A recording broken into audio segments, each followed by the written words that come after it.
amannya gange yenze Kazibwe Kapo ndi musajja muyimbi gwe mulimu gwendyako emyaka gyonna emirala nagikolakolako Katonda nanzikiriza guno nti gwe nnyina okukola era sibadde feeriya nti nguweereddemu abaana bange era gwendyako gwe gunzijanjaba emyaka gyonna kuba oyinza okugamba nti sikwalya kwendya n'abantu banjuya n'abawagizi bange ne baatiisa babakimanyi ti Kazibwe musajja ebbanga lyonna tazze buzikiyita mu lujja naye tuli banakubavu nga ffe baatiisiti abo abasirikidde mu mayumba n'enjala ebalumirayo n'etalinja bagenda kufa obulwadde obutali covid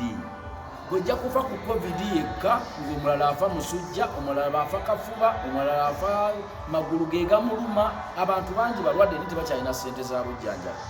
tuli mu mwaka gumu n'ekitundu nga tetukola ne tewali nteekateeka yonna eyogerwako ku baatiisiti yadde ogamba nti kiriwo ekiti oba mujja kukola gwa mukaaga oba gwa musanvu kubanga omuyimbi ne b'omuto olwaleero ekyatakola alina okuteekateeka ne bakuba ebipande ne balanga ne bakuba kitegeeza kiwa emyezi 2 kiba kitegeeza banga pulezidenti anayogera ku kigambo muyimbi kukola ne mu gw'omusanvu takiina ne mu gw'omunana takiina mu nteekateeka ze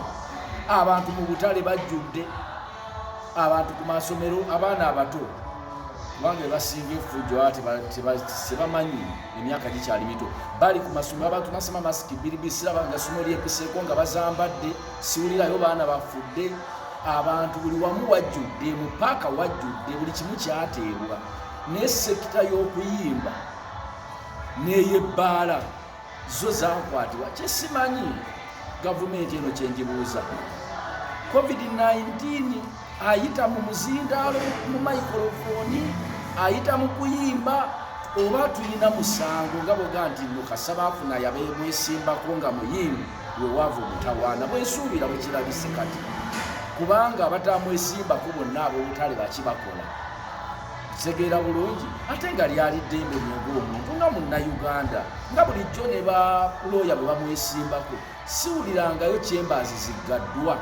nti kubanga looyi gundi kanso gundi yeesimba ku mukulembeze kyembaazi zaggalwa mu ggwanga lyonna n'olwekyo nsaba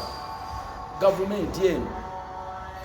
erowooze ku kyebayita artist nti mulimu si kusanyusaamu busanyusa n'olwekyo ennaku z'omwezi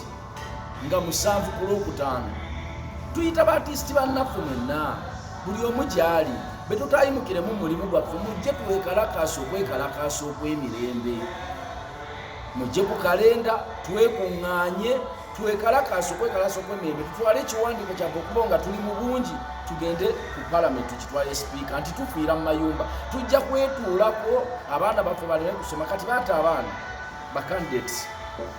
simanyi obalowooza ffe tetuweerera bo baagala abaabe basoma baffe balundira embuzi gye bujja ndabanga kyekigendererwa kyabwe gavumenti eno kyeyina n'olwekyo mujje twekalakaase okwekalakaasa okw'emirembe bate emirimu gyaffe tukole tetwamanye tukooye okusabiriza abantu buli omu ne yeewuba eggulu nga yeewuba ewa Yesu tukooye okusabiriza n'olwekyo mute emirimu gyaffe tukole covid tava mu kuyimba tayita mu microphone mujje mu bungi